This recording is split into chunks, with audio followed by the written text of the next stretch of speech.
This is code.org, and we're going to investigate and modify. Run the program to observe the results, then experiment with the program by making the following changes. Okay, let's see what it does.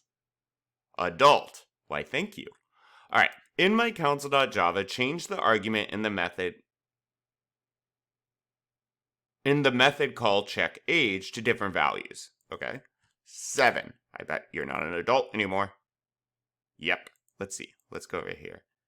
Oh, it's just if they're less than or equal to 18.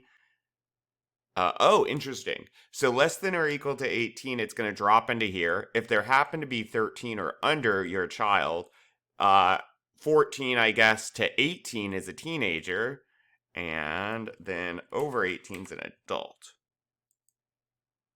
Huh. Cool. All right.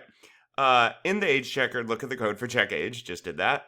In my count method, change the argument to 16. Hey, that's like almost half my age. It's less than half my age. But, cool. That's handy, I guess. Oh well. Onward.